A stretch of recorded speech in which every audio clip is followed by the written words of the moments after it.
Hello everyone, and welcome to After Alexander. Episode 36, An Intrigue of Ptolemies.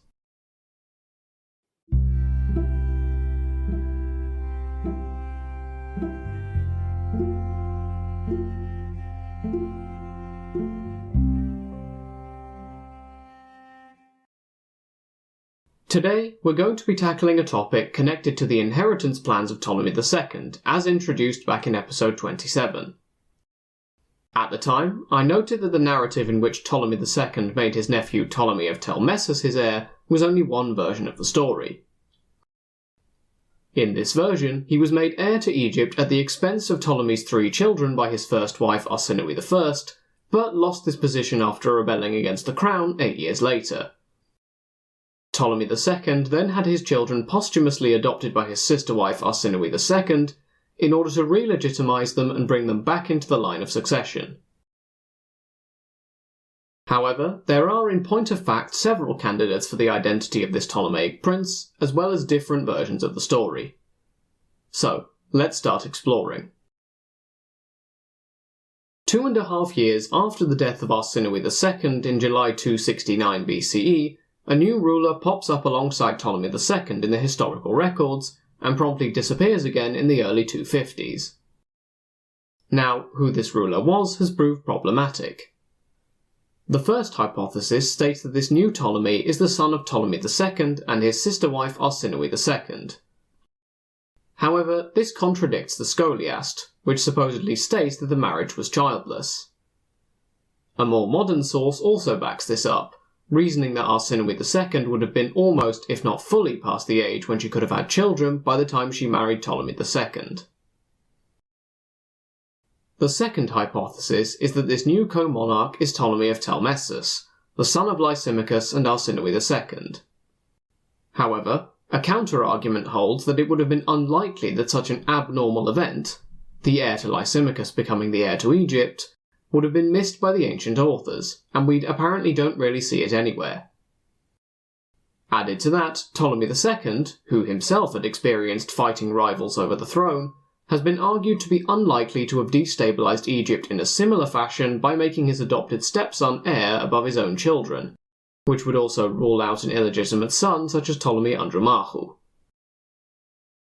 In addition, Ptolemy of Telmessus later turns up in Telmessus after the death of Antiochus I.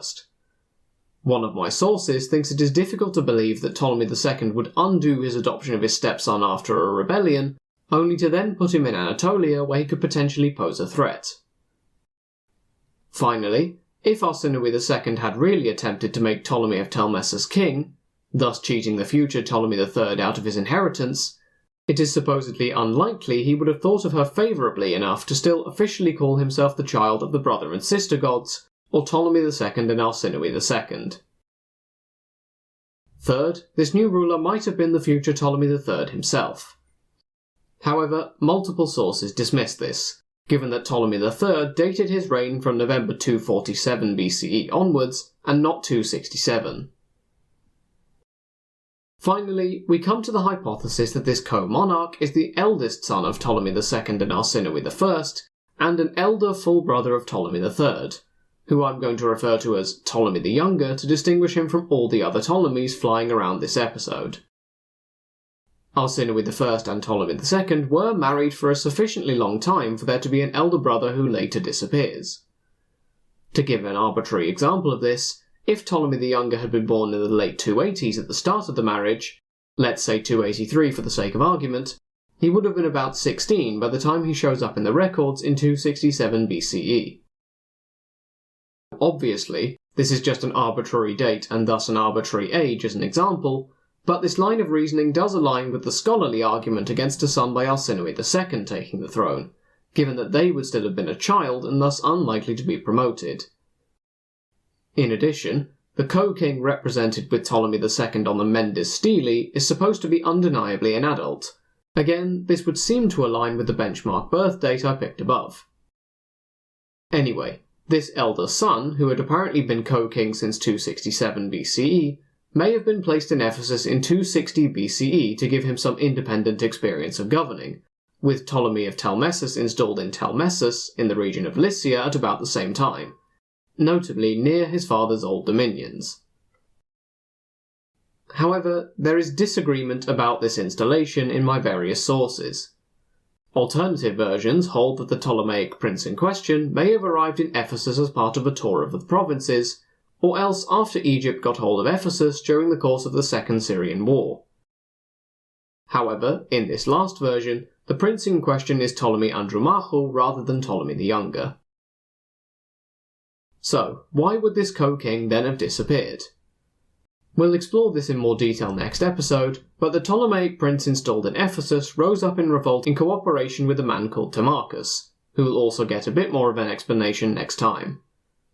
I tend to agree with the argument that it was Ptolemy the Younger who rebelled against his father. I should note that different reasons for his death are given in various sources. His supposed ally Timarchus may have killed him, his mercenaries may have done the deed, or else there is the possibility that his own father Ptolemy II put him to death. The one source that suggests this last one only notes it as a possibility, and its timeline supports the idea that his soldiers killed him, a version which we'll explore in a bit more detail when we discuss the implications of the rebellion next episode. An alternative telling of the rebellion holds that the Ptolemaic prince in question may only have revolted after the Second Syrian War had already begun. In this narrative, Ephesus was captured by the Seleukids in the opening moves of the war, and the Ptolemaic navy was defeated nearby. As such, Ptolemy II may have demanded that Ptolemy the Younger give up his rule to allow a more able set of hands to take over, prompting him to rebel.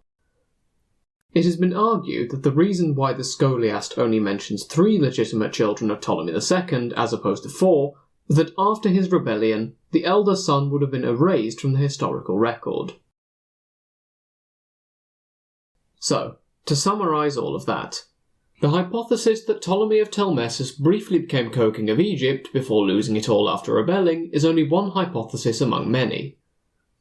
A rival one holds that an older brother of Ptolemy III, who I've designated Ptolemy the Younger to avoid confusion, took the throne alongside his father in 267. However, in the year 259/258, he disappears from the historical record after a rebellion, although different authors have offered different opinions as to what happened and whether the prince rebelling in Ephesus was Ptolemy the Younger or another member of the dynasty. The version I'm going with for our narrative is that Ptolemy the Younger, the eldest son of Ptolemy II and the older brother of the future Ptolemy III, was the one appointed co-monarch with his father, before being installed in Ephesus and rebelling. Either way, it is the rebellion in Ephesus and the events that flow from it which are immediately important for our narrative rather than the identity of the Ptolemaic prince in question. Next time, we'll finish off the story of the rebellion, and the impact that its failure is supposed to have had on the Second Syrian War. Until then, thank you all for listening. For any questions or comments, feel free to get in touch at the show's email address. Until next time, have a great week, everyone.